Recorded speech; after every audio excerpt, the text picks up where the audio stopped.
Oke, jadi saya perkenalkan diri dulu. Nama saya lengkapnya Nila Armelia Windasari. Bisa dipanggil Nila. Panggilnya terserah teman-teman, mau dipanggil Kak, Mbak, Bu, terserah.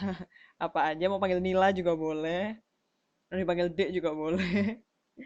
Nah, ini di layarnya teman-teman ini ada nomor telepon sekaligus email pribadi saya. Nanti kalau misal ada tugas atau ada pertanyaan atau ada hal-hal lain yang mau dikomunikasikan, silakan terbuka 24 jam. Ya, Kak, boleh, boleh. Panggil Kak juga nggak apa-apa. Saya lebih suka dipanggil gitu. Lebih akrab. Oke. Saya tinggalnya di situ alamat saya di Pausan Road di Sincu. Di Sincu. Mungkin teman-teman ada yang di Sincu atau mostly ada di Taipei atau di Taichung atau di Tainan. Kebetulan saya tinggalnya di Sincu. eh, S1 saya di akuntansi Universitas Airlangga Surabaya. Mungkin ada yang orang Surabaya atau orang Jawa Timur. S2 saya kemarin baru saja selesai di Asia University di Taichung. Nah, sekarang untuk semester ini saya balik ke Taiwan lagi untuk S3 saya di bidang Service Science. Jadi kalau teman-teman misalnya kenapa kok Kak Nila tadi panggilnya kan Kak mau ya. Kak Nila maunya kok ngajar manajemen keuangan? Ya karena saya basicnya S1 keuangan dan S2 saya belajar sedikit tentang manajemen keuangan. Atau mungkin S3-nya nanti nggak banyak, tapi paling nggak saya masih bisa tahu beberapa hal tentang keuangan, kayak basicnya saya orang keuangan. Oke, mungkin sedikit saja perkenalan dari saya, atau mungkin ada yang mau nanya, atau Bu, kalau mau dikontak lewat apa-apa atau gimana, silakan yang mau tanya tentang saya dulu. Nanti baru kita masuk ke teknis perkuliahan. Silakan. Line, oh boleh. Ini ID line saya ya. Kalau misalnya mau bikin grup line atau diskusi manajemen keuangan, saya sangat boleh ya. Sangat boleh untuk diinisiasi untuk grup line. Misalnya mau diskusi di luar jam kuliah, saya sangat sangat mendukung lah intinya. Ini ID line saya. Boleh, boleh, silakan. Insya Allah kalau nggak lagi sibuk pasti saya bales. Itu ID line saya, Nila Winda. Itu saya mendukung ya kalau misal teman-teman mau bikin grup diskusi tentang apa aja ya. Terus ada lagi pertanyaan yang lain mungkin?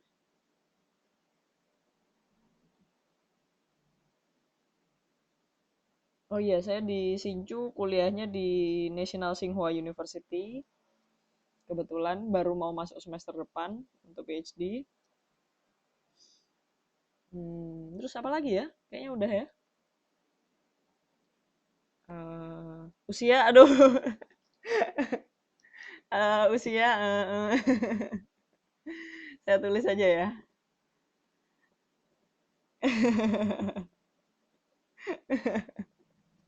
Nggak apa-apa ya.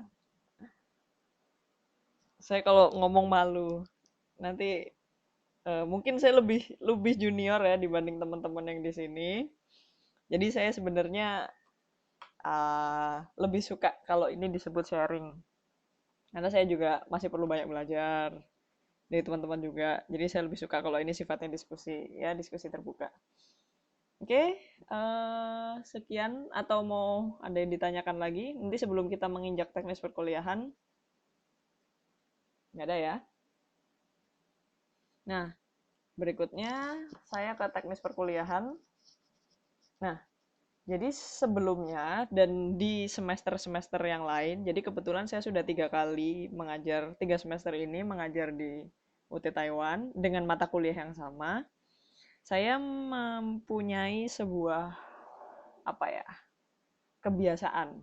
Kalau setiap mengajar, saya selalu bikin ini setting ekspektasi sebelum pada saat pertemuan pertama kali saya pasti setting ekspektasi. Mbak Yati ini mungkin ada teman-temannya yang bisa membantu. Kenapa nggak bisa ada suaranya mungkin?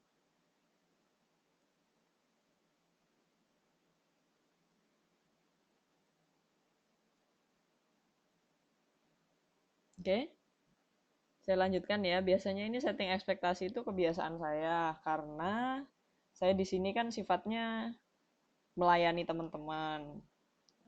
Sifatnya saya jadi moderator diskusi. Jadi saya ingin dalam diskusi kita itu ada komunikasi yang sifatnya dua arah, ya. Jadi sebenarnya ekspektasi saya itu singkat dan apa ya, mudah. Jadi sebenarnya saya cuman berharap teman-teman itu aktif, terus enjoy sama pelajarannya, terus disiplin, ya, dan kerjasama. Nah, ini saya jelasin satu-satu. Kenapa sih kok saya pakai ekspektasi seperti itu? Karena di akhir perkuliahan teman-teman pasti pengen mendapatkan sesuatu dari diskusi kita di mata kuliah manajemen keuangan. Karena mungkin ilmu ini bukan ilmu yang baru buat teman-teman, tapi bisa jadi ini ilmu yang baru. Ya, jadi di sini saya ingin teman-teman aktif. Jadi cara saya menilai dalam memberikan penilaian untuk teman-teman, saya menilai keaktifan teman-teman. Jadi termasuk keaktifan di kelas saat TTM baik online maupun diskusi langsung, atau misalnya di forum, misalnya teman-teman punya forum atau di grup atau apa. Iya, satu catatan ya, teman-teman sangat boleh dan sangat dianjurkan untuk berdiskusi di luar jam kuliah. Jadi di luar Senin jam 10 sampai jam 12, kalau teman-teman punya pertanyaan tentang apapun, apalagi tentang mata kuliah kita, saya akan sangat bersedia untuk membantu teman-teman, ya. Dan itu buat saya itu adalah sebuah poin tersendiri. Terus yang kedua, biasanya di buku itu kan ada latihan. Jadi selain nanti PR yang diberikan dari saya, soal yang saya buat, nanti teman-teman juga bisa mengerjakan soal-soal yang ada di buku modul. Tapi itu sifatnya tidak saya wajibkan, ya. Tapi kalau teman-teman mengerjakan, itu adalah sebuah poin tersendiri buat saya, ya. Jadi nanti ada tugas yang sifatnya langsung dari saya, yang itu kerja shift malam. Kalau kerja shift malam gimana? Oh iya, ini masih ada yang kerja jam 10 sampai jam 12. Ini 10 sampai 12, teman-teman masih ada yang kerja? Oh, ada. Hmm, sebentar, nanti catatan boleh dikasih namanya ke saya, Mas Yohanes, yang kerjanya shift malam itu ada berapa banyak, atau kalau perlu perlu pindah kelas atau gimana? Pindah jadwal atau gimana? Masuk jam 8, pulang jam 8 pagi. Oke, nanti kita biasanya mengandalkan video rekaman. Oke, nanti tolong Mas Yohanes itu dicatat namanya yang suka shift malam. Nanti mungkin saya punya punya pertimbangan sendiri ya untuk atau kalau gitu kesepakatan dengan tutor. Oh, oke, jadi nanti tolong dicatat aja ada berapa. Barangkali apakah kita perlu reschedule untuk jadwal kuliah atau nanti harus ada kesepakatan dengan saya langsung. Tolong nanti Mas Yohanes kasih list namanya ke saya. Nanti biar dia kontak langsung ke saya, ya. Oke. Nah, sekarang balik lagi. Sekarang saya pengen tahu teman-teman ekspektasinya teman-teman dalam mengikuti mata kuliah manajemen keuangan ini, apa yang teman-teman harapkan? Apa yang teman-teman harapkan untuk didapatkan di mata kuliah ini? Coba saya pengen satu-satu. Nanti saya catat. Itu jadi notes buat saya tersendiri. Jadi kalau misalnya teman-teman butuh sesuatu atau menginginkan sesuatu kan jadi saya tahu apakah saya sudah fulfill keinginan teman-teman atau belum, ya. Saya sambil catat. Ups.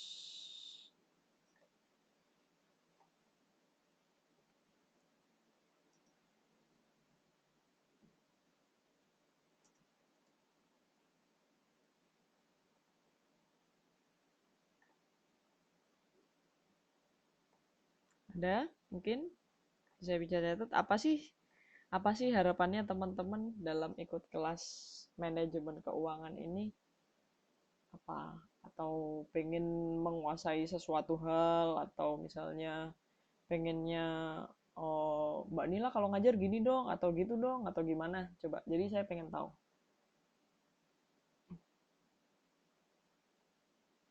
Karena ini pertemuan pertama, jadi saya pengen lebih banyak kita bahas teknis perkuliahan dan apa yang kita sepakati bersama ya.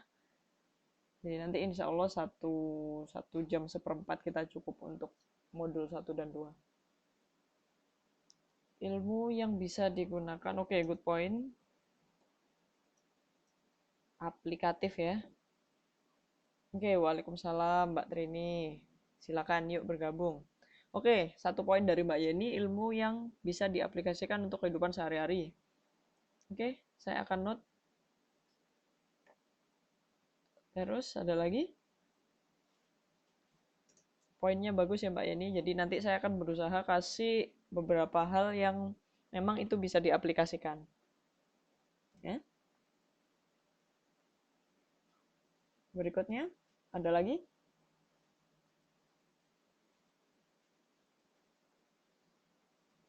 Ada lagi? Dari Mbak Lufiana, Mbak Nuryati, Kak Sahid, Mbak Trini, Mbak Triani, Mbak Windi, Mas Tri Widodo, Mbak Yatini, Mas Yohanes. Oke, sama-sama.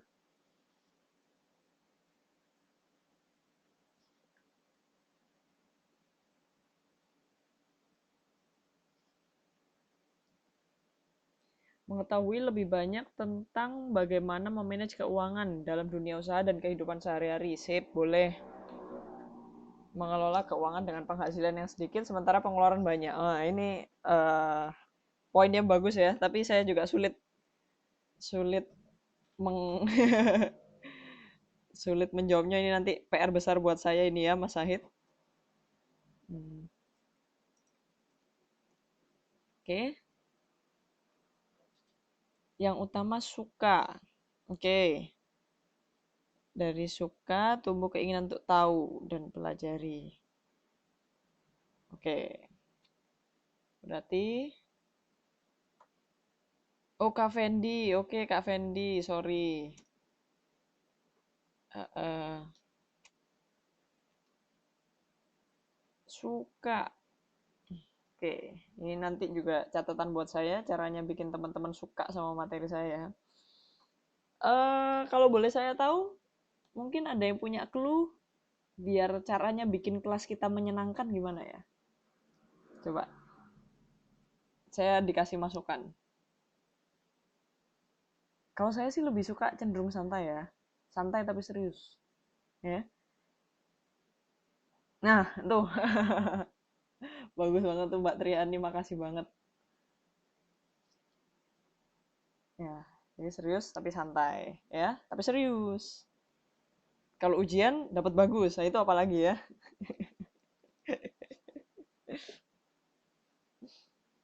Amin. Oke, sip. Nah, sekarang saya sudah tahu harapannya teman-teman, ekspektasinya teman-teman terhadap saya. Teman-teman juga tahu ekspektasinya saya terhadap teman-teman. Saya ingin teman-teman benar-benar enjoy sama kelas ini ya.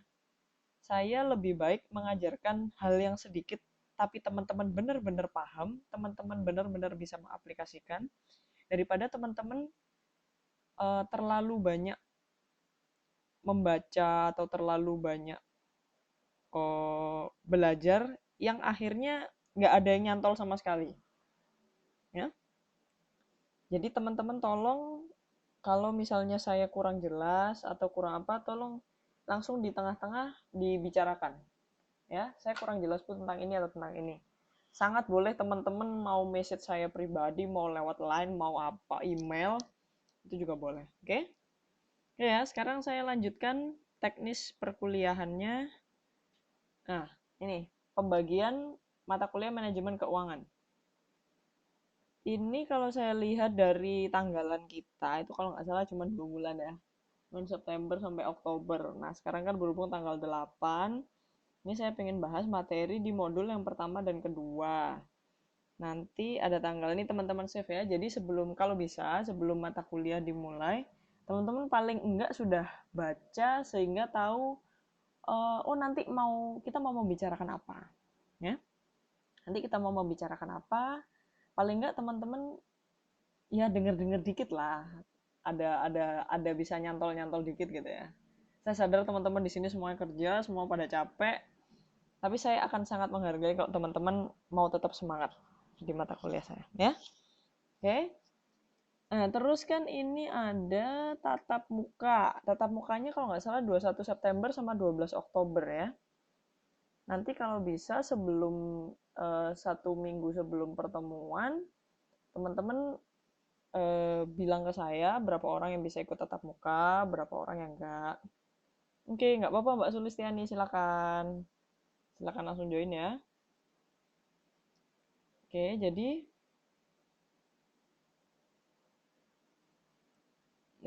ini ada tanggalnya sama materinya. Terus nanti saya pingin di tatap muka yang terakhir kita diskusi latihan soal, merefresh kembali modul pertama sampai terakhir, dan teman-teman bebas bertanya apa aja. Bebas diskusi apa aja, nanti saya coba berikan beberapa latihan soal. Ya. Jadi biar lebih mantap. Oke. Dari saya sih itu untuk teknis perkuliahan. Nah, sekarang untuk pertemuan pertama ada 5 hal yang akan saya bahas. Ya, yang ini di cover di modul 1 dan modul 2. Yang pertama, fungsi manajemen keuangan. Yang kedua, tujuan manajemen keuangan. Yang tiga, keuangan perusahaan. Ya. Yang fungsi manajemen keuangan itu nanti berhubungan dengan keputusan. Terus yang kedua ada tujuan manajemen keuangan. Yang tiga ada keuangan perusahaan, yaitu neraca dan laba rugi. Terus yang keempat ada nilai waktu dan uang. Nanti ada saya bahas yang pertama tentang nilai sekarang, yang kedua nilai masa depan, yang ketiga IRR atau yield. Yang kelima itu tentang penilaian. Penilaian apa? Yang pertama penilaian resiko dan pengembalian. Atau bahasanya kalau di keuangan risk and return. Terus yang kedua ada teori portofolio sama CAPM. Nanti kita bahas lebih lanjut. Ini saya cuma kasih gambarannya sekilas. Nah, yang pertama fungsi manajemen keuangan atau keputusan. Ya. Nah, sekarang kalau teman-teman udah buka modulnya, ya, pasti tahu gambar ini ya. Tahu gambar ini? Gambar yang saya taruh di sini ya. Nah, itu kan ada tulisan 1, 2, 3, 4A, 4B. Nah, sekarang kita mau bahas yang tentang 1 sama 2 dulu. Ya. Jadi fungsi manajemen keuangan pertama saya mau menjelaskan dulu. Pasar keuangan itu ada pasarnya. Pasar itu bertemunya penjual dan pembeli ya. Tapi kalau di dalam pasar keuangan itu ada namanya pasar uang sama pasar modal. Nah, kita ngomong pasar uang jika tujuannya itu untuk tujuan jangka pendek. Dan kita bicara pasar modal jika tujuannya untuk jangka panjang. Nah, saya sekarang mau tanya dulu, mungkin ada yang bisa merefresh maksudnya pasar uang yang tujuannya jangka pendek itu seperti apa contohnya? Silakan, yuk. Ada yang tahu?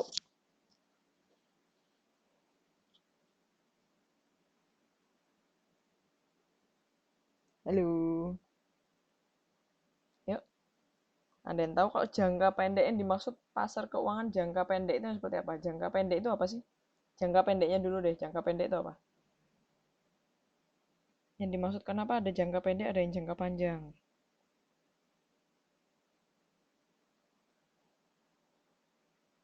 Kalau jangka pendek berarti jangkanya pendek-pendek, kantornya kecil, enggak ya? Pasar uang, jangka pendek,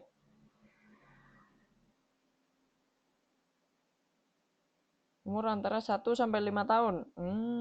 Oke. Poin dari Mbak Triani, jangka pendek itu antara 1 sampai 5 tahun. Ada yang mau menanggapi? Ada yang mau membenarkan? Atau menurut teman-teman, oh diganti nih Mbak Triani, kurang dari 1 tahun. Jadi 1 sampai 5 atau kurang dari 1 tahun? Gimana? 1-5 atau kurang dari 1 tahun?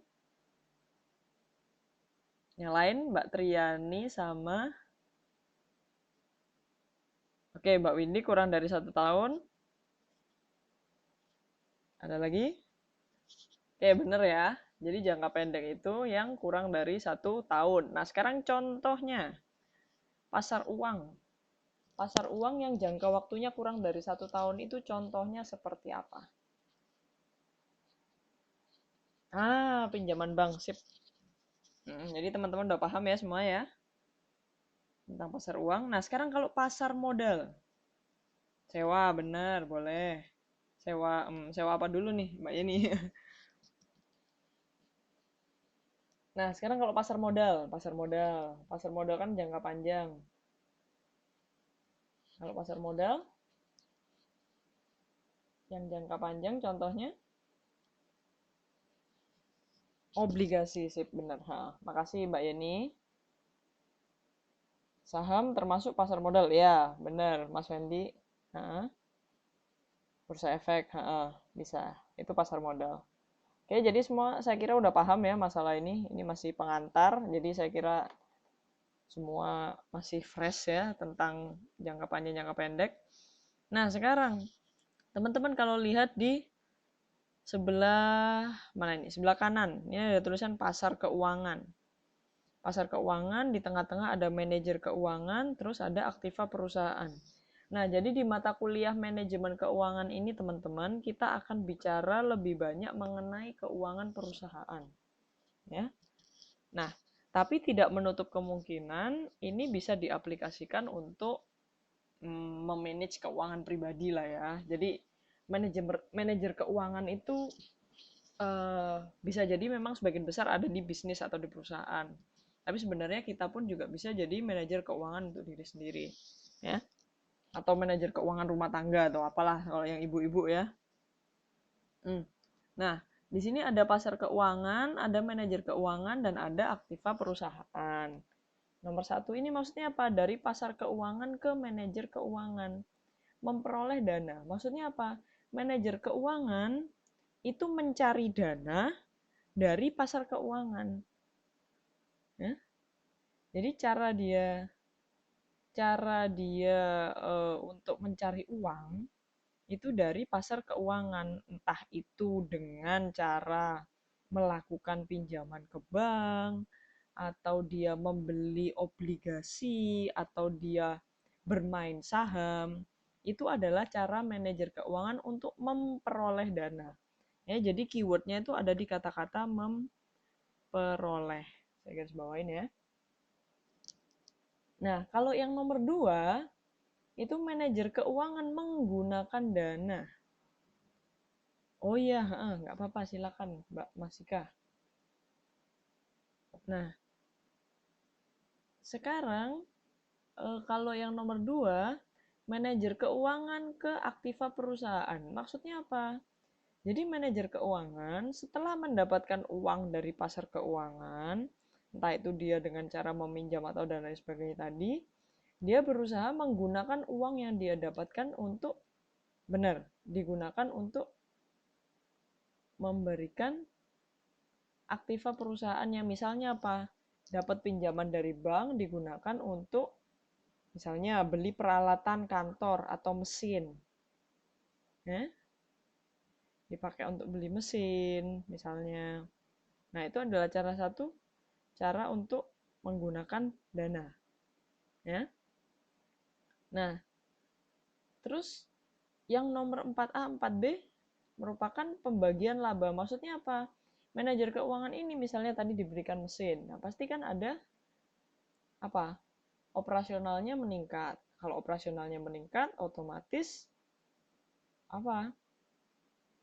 Labanya naik. Benar, ada hasil sehingga labanya dia semakin besar. Nah, kenapa Bu kok ada 4A, ada 4B, ada 4A yang kembali ke pasar keuangan, ada 4B yang balik ke manajer keuangan. Nah, teman-teman harus ingat, laba itu bisa berupa dua hal. Bisa dia dikelola kembali ke perusahaan namanya laba ditahan, atau dia diinvestasikan kembali untuk ke pasar keuangan, dibagi dalam bentuk dividen. Ya? Nah, itu fungsi yang pertama. Nah, terus yang kedua,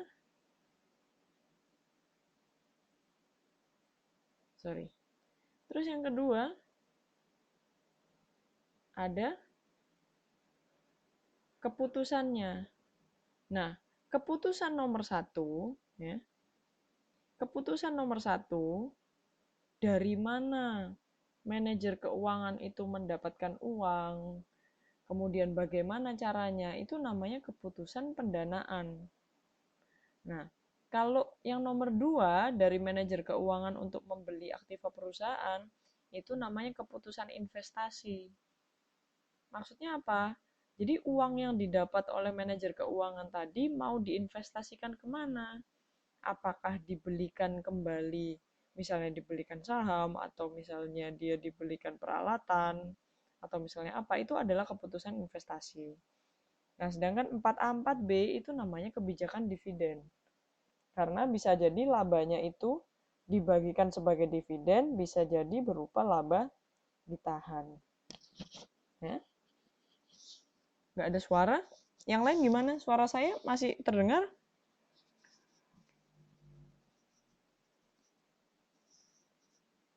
Ada. Oke, dengar ya. Oke, saya lanjutkan ya. Sampai di sini masih ada pertanyaan tentang 3 keputusan? Ada pertanyaan enggak? Teman-teman kalau udah mulai ngantuk, saya tahu ini kelasnya kan malam ya. Jadi kalau misalnya ngantuk, capek atau apa, sambil ngopi, sambil minum juga nggak apa-apa loh ya. Jadi kalau misalnya suara saya bikin ngantuk, maksud dari wali amanat. Bentar Mbak Yanti, ini wali amanat ini dapat dari mana nih kata-kata wali amanat? Mbak Yanti ini dapat dari mana? Dapat dari mana kata-kata wali amanat ini? Wali amanat dalam hal apa?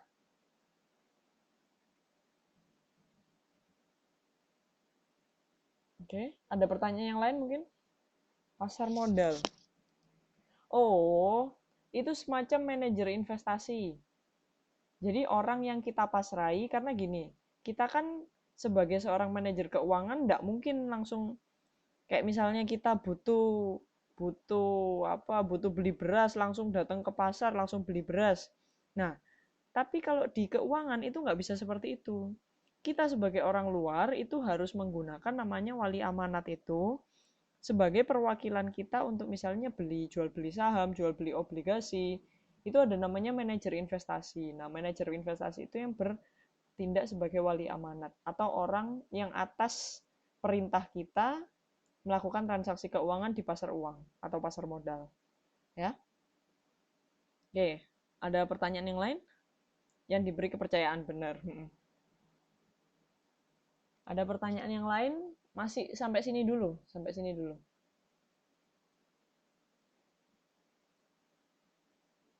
Gimana? Udah masih gampang kan ya sampai sini ya? Masih bisa diikuti? Manajer keuangan yang baik itu yang bagaimana? Nah, ini nanti kita ngomong di masalah tujuan, Mbak Yeni. Oke, karena ada pertanyaan ini, saya ke tujuan ya. Nah, oke. Sekarang di poin yang kedua, tujuan manajemen keuangan. Tujuannya adalah memaksimalkan nilai perusahaan. Jadi kalau pertanyaannya adalah manajer keuangan yang baik yang bagaimana, adalah kalau nilai perusahaannya itu bisa maksimal. Nah, nilai itu apa sih? Nilai itu harga yang bersedia dibayar. Maksudnya apa? Kalau misalnya sekarang perusahaan dihargai, sebentar, sebelum ngomong nilai saya tanya dulu. Perusahaan itu dinilai, oke, nggak mau Mbak Kustia langsung join ya. Nah, nilai perusahaan itu ngukurnya dengan apa sih? Nilai perusahaan itu diukur dengan apa? Ada yang tahu nggak? Ada yang tahu mengukur nilai perusahaan?